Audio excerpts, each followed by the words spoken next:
இப்போ நவீனமா அந்த வட்டியில பிரச்சனை என்ன, கிரெடிட் கார்டுன்னு ஒன்று கொடுக்குறாங்க.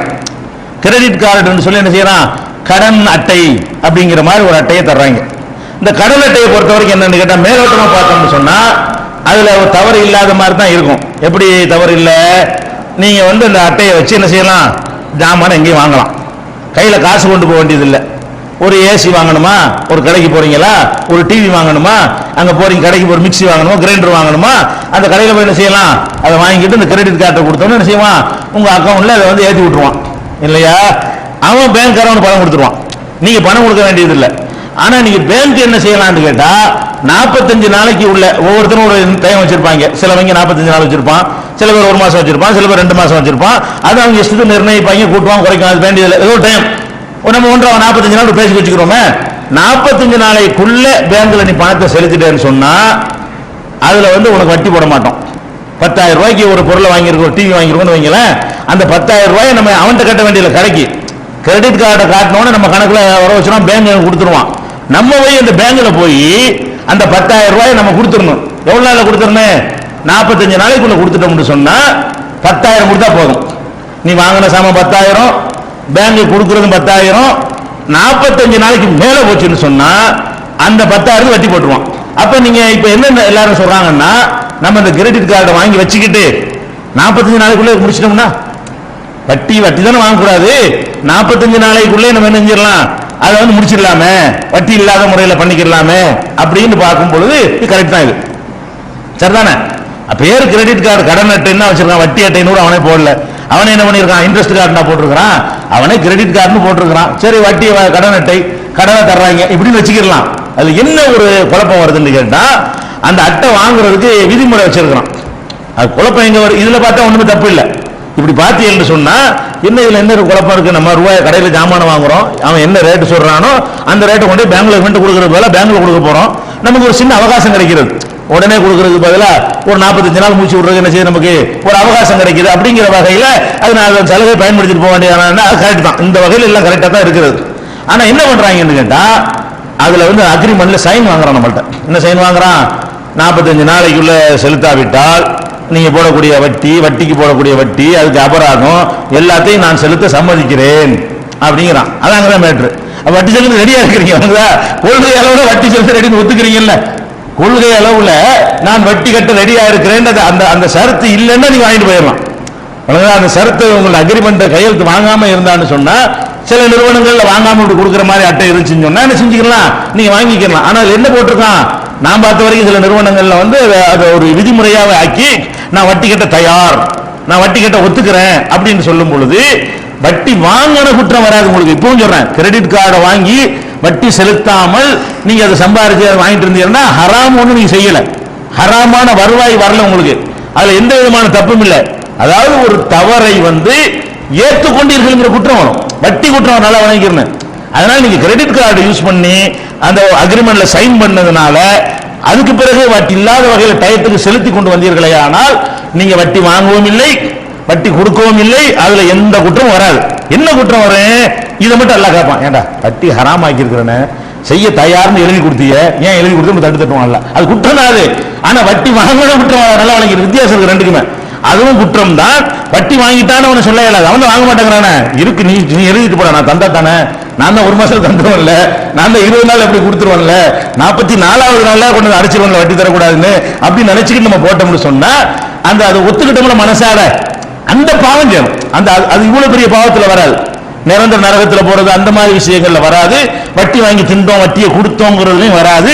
கொடுக்க ஒத்துக்கிட்டோம், ஃபார்மாலிட்டிக்கு ஒத்துக்கிட்டோம்ல, எதுக்கு நீ ஃபார்மாலிட்டிக்கு ஒத்துக்கிட்டோம், மண்டையில் ஒரு தடுத்துட்டோம் அல்ல, அவங்க அதுக்கு என்ன தரணுமோ தருவான். அதனால அந்த ஒரு தப்பு வருமே தவிர கிரெடிட் கார்டுல ஜாமான் வாங்குறதே என்ன இல்ல தப்பு கிடையாது. சரி, வாங்கி அக்ரிமெண்ட்லாம் போட்டு கையில வாங்கிவிட்டீங்க, வாங்கின அப்புறம் என்ன எழுதி மரண கேன்சல் பண்றீங்க, வாங்கியாச்சு அந்த காரை வாங்கிவிட்டீங்களா, புதுசா மறு அக்ரிமெண்ட் போட போறீங்க, அது யூஸ் பண்ண இனிமேல் வட்டி கொடுக்காத வகையில ஒரு கையெழுத்து போட்டா போட்டு உள்ள தண்டனை தானே அது. நீங்க அந்த டயத்துக்கு உள்ளதை யூஸ் பண்ணிக்கிட்டீர்களே, ஆனால் வட்டி வாங்கினீங்கிற எதுக்கு நம்ம பார்க்கணும், மார்க்கத்தில் எந்த கிரவுண்ட்ல அது வருதுன்னு நம்ம பார்க்கணும். கிரெடிட் கார்டுல நீங்க சைன் போடுறதுனால அது அந்த குற்றம் சொன்னா வட்டி வாங்கின குற்றம் வராது. இது வித்தியாசப்படுத்தி விளங்கிக்கணும். நேற்று இந்த கிரெடிட் கார்டு சம்பந்தமாக நம்ம சொன்னோம். கிரெடிட் கார்டை பொறுத்த வரைக்கும் அதுல வட்டி தருவதாக ஒப்புக்கொள்கிறேன் என்று கையெழுத்து போடுறாங்க. கையெழுத்து போடுறாங்கள போட்டுட்டு அவங்க வட்டி கொடுக்காம இருந்தால் 45 நாளைக்குள்ள அந்த பணத்தை செலுத்தி விட்டார்களே ஆனால் வட்டி வாங்கின குற்றம் வராது. வட்டி வாங்குறேன்னு ஒத்துக்கிட்டாங்க இல்லையா, அந்த குற்றம் வரும். அது ரெண்டு குற்றத்துக்கு வித்தியாசம் இருக்குது. ஒருத்தர் கொள்ளுவேன்னு சொல்றது வேற, கொள்றது வேற. அப்ப கிரெடிட் கார்டுக்கு வட்டி தருவேன்னு சொல்வது ஒருத்தர் கொள்ளுவேன்னு சொன்னால் எந்த அந்தஸ்துல வருமோ அந்த அந்தஸ்துல வரும். ஏன் அந்த வார்த்தையை சொன்ன கொலை குற்றம் சுமத்துவானா அப்படிங்கிறதுக்காக அதை நம்ம சொன்னமே தவிர அது குற்றம் இல்லைன்னு நீங்க நினைச்சிடக்கூடாது. அதுல கூட ஒரு சகோதரர் ஒரு ஹதீஸ் ஆதாரமா வச்சு ஒரு கேள்வி நேற்று எழுதி கொடுத்திருக்காரு.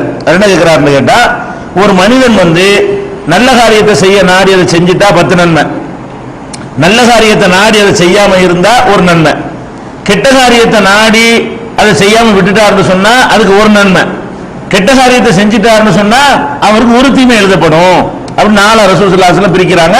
இது பலமுறை உங்களுக்கு சொல்லப்பட்ட ஒரு ஹதீஸ் தான். இதுல அவர் என்ன கேட்கிறாருன்னு கேட்டா, கெட்ட காரியத்தை நாடி நினைத்து விட்டு அதை அவர் செய்யல என்று சொன்னா அவருக்கு ஒரு கூலி தானே கிடைக்குது. கெட்ட காரியத்தை பொறுத்த வரைக்கும் செஞ்சா தானே தண்டனை கிடைக்கும். இவர் என்ன வட்டி கொடுக்கவா செஞ்சிட்டாரு, வட்டி வாங்கவா செஞ்சிட்டாரு அப்படிங்கிறதுனால அது குற்றம் இல்லை என்று தானே நீங்க சொல்லணும் அப்படின்னு ஒரு சொன்னாங்க. அந்த ஹதீஸ் இருக்குது புகாரியில 6491வது ஹதீஸாக அது இடம்பெற்று இருக்கிறது. ஆனா அவர் அந்த ஹதீஸை தப்பா விளங்கிட்டு கேள்வி கேட்கிறாரு. அந்த ஹதீஸ்ல என்ன இருக்குன்னு கேட்டா, நினைக்கிறதுக்கு தான் இருக்குது. சொல்வது என்பது மனிதனுடைய ஒரு செயல். அது சொல்லு என்பது என்ன செய்யறது, மனசுல நான் ஒரு ஆளை கொள்ளணும்னு மனசுல நினைக்கிறேன். யாரா என்ன கேள்வி கேட்பீங்களா? என் மனசுல இருக்கு யாருக்குமே தெரியாது. உன்னை கொன்னுடுன்னு சொன்னா சண்டைக்கு வந்துருவீங்க. அப்ப இந்த சொல்லு என்பது இருக்குது, அதுவும் மனிதனுடைய நன்மை தீமைகள் ரெக்கார்டு செய்யப்படும். மனசில் நினைக்கிறது ரெக்கார்டு செய்யப்படாது. அதுவே மலக்குகளுக்கே தெரியாது நம்ம மனசுல என்ன நினைக்கிறோங்கிறது அவங்களுக்கு மலக்கு தெரியாது. அல்லாஹ் குர்ஆன்ல சொல்றான், மா யல்ஃபிலு மின் கௌலின், எந்த சொல்லை அவர் பேசினாலும் இல்லா லதைஹி ரகீபுன் அதீத், அதை பதிவு செய்யக்கூடிய எழுத்தாளர்கள் இருக்கிறார்கள் அல்லாஹ் சொல்றான். பேசுறத பதிவு செய்யறாங்களா மாணவர்கள், அவங்களுக்கு கூட எது வரைக்கும் தான் போக முடியும், வெளியில செய்யறதையும் வெளியில சொல்றதுக்கு தான் போக முடியும். மனசில் நினைக்கிறது அவங்களுக்கு தெரியாது, அல்லாஹ்வுக்கு மட்டும் தெரியும். மலக்குகள் கூட அதை கண்டுபிடிக்க இயலாது. அதனால அந்த ஹதீஸ் எதை சொல்லுதுன்னு கேட்டா, மனசுல ஒருத்தன் நினைக்கிறான், நீ திருடணும், இன்னைக்கு கொள்ளடிக்கணும், இன்னைக்கு கோல் சொல்லணும் அப்படின்னு நினைக்கிறான். மாதிரி வேணாம விட்டுட்டான், இதுக்கு தான் கூலி. இதை வெளிப்படையா வாயினால சொன்னால் சொன்னதுக்கு ஒரு பாவம் இருக்குதுல்ல, இதுக்கு என்ன ஹதீஸ், இதுக்கு என்ன ஹதீஸ்ல இருக்குன்னு கேட்டா, அதே புகாரியில ஒரு ஹதீஸ் ரசூல் ஸல்லல்லாஹு அலைஹி வஸல்லம் சொல்றாங்க, இன்னல்லாஹ தஜாவஸ லி அன் உம்மத்தி, என் சமுதாயத்திற்கு அல்லாஹ் மன்னித்து விட்டான். எதை மன்னித்து விட்டான்னா, மா வஸ்வஸத்து பிஹி சுதூருஹா, உள்ளங்களில் ஏற்படுகிற தீய எண்ணங்களை மன்னித்து விட்டான். என்னத்தை வேணாலும் மனசுல நினைப்பு வரட்டும், கொஸ்டினே கிடையாது. வஸ்வஸாவுக்கு என்ன கிடையாது, அதுக்கு எந்த விதமான வாயால் சொல்லாத வரைக்கும் அதை அல்லாஹ் மன்னித்து விட்டான்னு சொல்லிட்டு, மாலம் தமல் அவ் தகல்லம், அதை செயல் வடிவம் கொடுக்காத வரை, வாயால் பேசாத வரை, வாயால் பேசிவிட்டால் அது குற்றம் தான். ஒரு தீய காரியத்தை நான் செய்வேன் அப்படின்னு மனசுல நினைத்தால் குற்றம் இல்லை.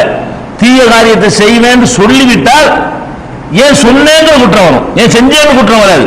ஏன் அப்படி ஒரு தப்பான காரியத்தை செய்வேன்னு நீ அறிவிச்ச, அந்த குற்றம் வரும்ன்றது இருக்கு.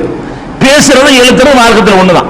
ஒரு ஆளை உன்னை செருப்பால் அடிப்பான்னு என்ன செய்றீங்க, நேரடியா சொல்றீங்க, அதை அந்த மாதிரி தான் எடுத்துக்கிடுவாரு. போஸ்ட் கார்டில் அனுப்புறீங்க, அப்ப அந்த மாதிரி தான் எடுத்துக்கிடுவாரு. எழுதுனது வேற, பேச்சு வேற. நம்ம எடுத்துக்கிறோமா? எஸ்எம்எஸ் அனுப்புனா சண்டைக்கு வந்துருவாரு. எஸ்எம்எஸ்ல உன்னை கொல்லாம விட மாட்டேன்னு செய்வாரு, அது கொண்டு கம்ப்ளைண்ட் பண்ணிடுவாரு.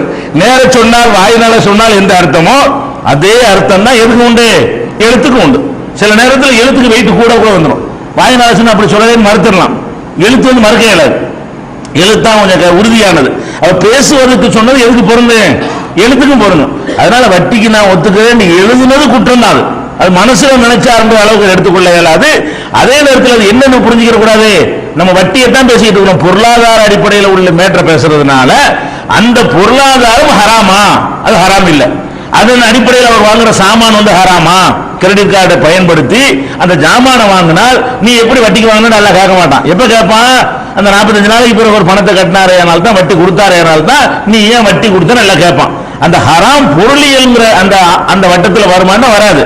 பொருளாதாரத்துக்கு வெளியே உள்ள நீ ஒரு தப்பானதை செய்யறது ஒத்துக்கிட்ட, அந்த குற்றம் வருங்கிறதுக்காக தான் நினைஞ்சோம் வேறுபடுத்தி சொன்னோம். இதை நீங்க கரெக்டா புரிஞ்சுக்கிற வேண்டியது. அந்த கிரெடிட் கார்டு விஷயமா ஒண்ணு சொன்னோம் இல்லையா, கிரெடிட் கார்டுல அவங்க வட்டி வாங்குறேன்னு எழுதி கொடுக்குறாங்க. எழுதி கொடுக்கறது வட்டி வாங்கின குற்றத்துல வராது. வட்டி வாங்கின வாங்கின குற்றம் வரும். வட்டி வாங்குறேன்னு எழுதி கொடுத்தா எழுதி கொடுத்த குற்றம் வருமே தவிர அந்த கொடுக்கல் வாங்கல வட்டி இல்லாத வரைக்கும் அந்த ஹராமும் வந்துடாது. அந்த பொருள் வராது, ஹராம் வராது. இதுல இருந்து இந்த பாவம் வரும், வரும்னு சொன்னோம். அப்ப ஏற்கனவே வாங்கினவர்கள் என்ன செய்யணும், அது அப்படிங்கறதுல ஒரு மாற்று கருத்து சொன்னாங்க. ஏற்கனவே வாங்கினா கூட அது ஒரு வட்டிய ஒரு அக்ரிமெண்ட் தானே, அது தொடர்ச்சியா நான் செய்யறேன் பொழுது அந்த வார்த்தையை தினசரி ஒப்புக்கொள்றாருன்னு அதுக்கு அர்த்தம். சரிதான். ஒருத்தர் எழுதி கொடுத்துறாரு, அதுக்கப்புறம் யூஸ் பண்றாருன்னு சொன்னா நான் இந்த 45 நாள் கழிஞ்சா நான் என்ன செய்யறேன், வட்டி தந்துருவேன் சொல்றாரு. அதை வச்சுக்கிட்டு இருக்கிற வரைக்கும் அந்த எழுத்து கையெழுத்து போட்டது ஒரு தடவை, அந்த கார்டை யூஸ் பண்ற வரைக்கும் அவர் என்ன செய்யறாரு, சொல்லாம எனக்கு எப்ப போகுதோ நான் அதுக்கு வட்டி தந்துருவேன், எப்ப 45 நாள் போது வட்டி தந்துருவேன் கருத்துல வர்றதுனால அதை யூஸ் பண்ணலாங்கும் போது தவறுதான் அது. இல்லைங்களா? அது